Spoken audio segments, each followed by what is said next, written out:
Good morning, Team Full Sturker Shield Man Strength.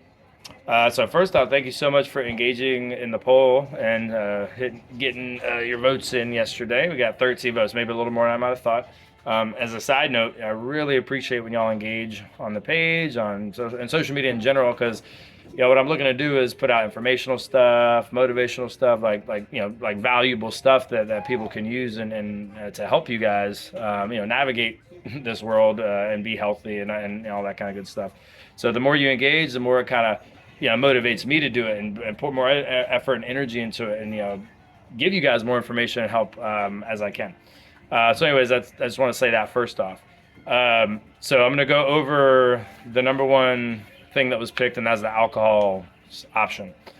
Honestly, it's not the one that I thought was going to be picked. I thought it was going to be the binging thing, which I don't think anyone selected.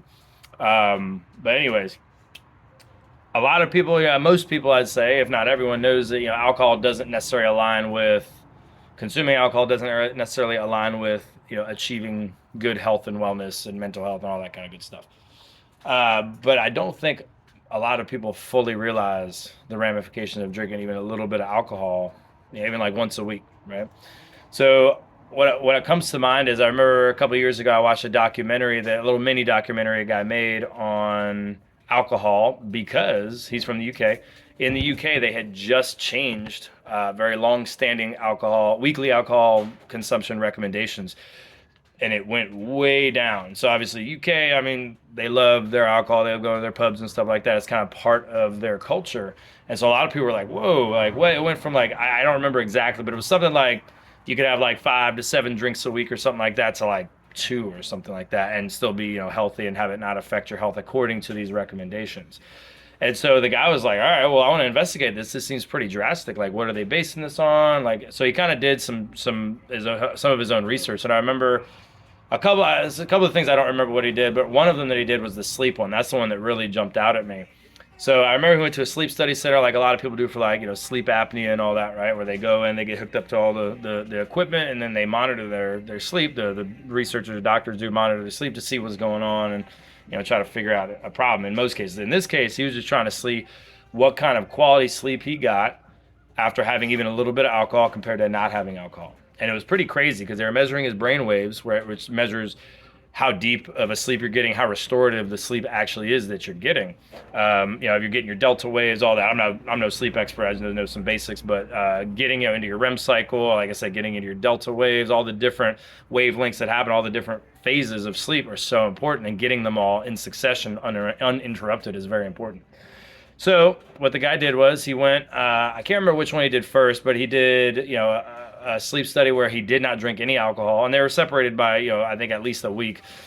But he did one where he did not drink any alcohol, and then one where he did. What was interesting is he only had, I think it was like one whiskey, like maybe two fingers of whiskey, like one glass of whiskey, not very much. I don't even think I think he said he didn't even really feel it, and he was amazed, and so was I at after the night of sleep, how bad of a night of sleep he got, even just having a little bit of alcohol, where he didn't even like get drunk or anything like that. And he was like, "Whoa, this is eye opening." And they did a bunch of other tests that were very eye opening too. And I do remember that a lot of it came down to like how many tannins are in. So this is a toxic compound, if I remember correctly.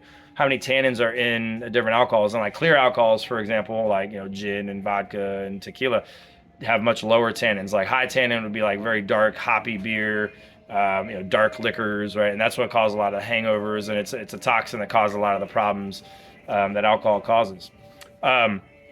So I want to go over that to kind of talk about like, hey, what is alcohol consumption actually doing? So it's messing up your sleep. You cannot get true, good, deep, restful, restorative sleep if you consume really any alcohol, maybe a sip, but like I said, this guy had a tiny bit, one serving of whiskey, and it messed up everything. He never got to his delta waves, never got REM cycles.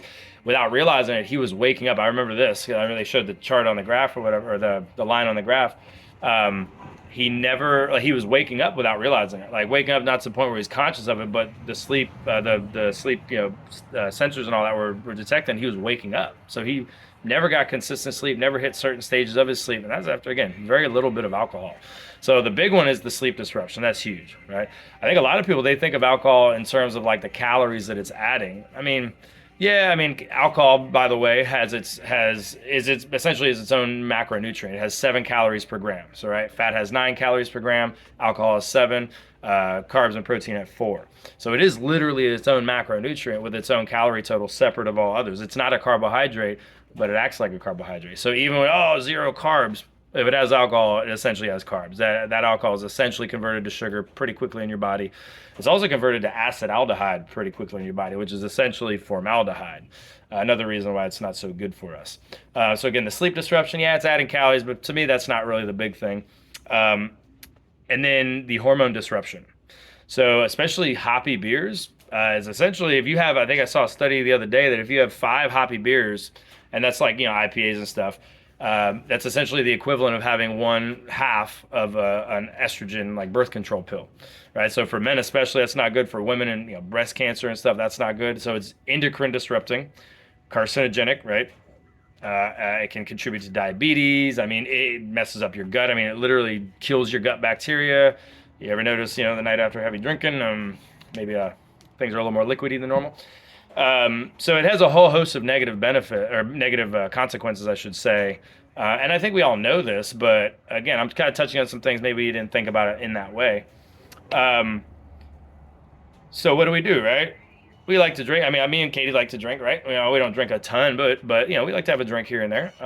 So what do, right? How do you get around that? How do you still live life and all that? So what I recommend is this. Keeping it super simple. I go with clear liquors generally. So if I'm gonna drink, it's like moonshine is one of them. So we go to Copper Shot, right? Get a couple. I get the sweet potato sidecar, for example. So that's literally sweet potato moonshine, clear liquor, lemon juice, and like Topo Chico. Super simple. Not a lot of sugar, not a lot of junk added to it. And generally, I don't really feel that bad if I have like a couple of them, or one or two. But alcohol is alcohol; it's going to get you feeling bad if you have enough of it. So things like that. So another option would be like tequila with a little bit of lime juice in it. I've done that many times with a little bit of club soda or Topo Chico or something like that, or even like LaCroix, one of those like flavored ones. But yeah, stick to clear liquors using things like club soda, mineral water, sparkly water. Those flavored ones even with the essence and all that are good. Like lemon juice, lime juice, things like that can help, mitigate the effects of alcohol. But as a side note, if you find yourself feeling the need to drink alcohol, it's probably a sign that you're escaping from something. So I'm not going to go too deep into that. I'm not a mental health professional or nothing, but might be something to address if you notice that, right? If you notice like, I need to drink because I just need to not feel the way I feel right now. Right here and there, taking some edge off, right? Like we get that.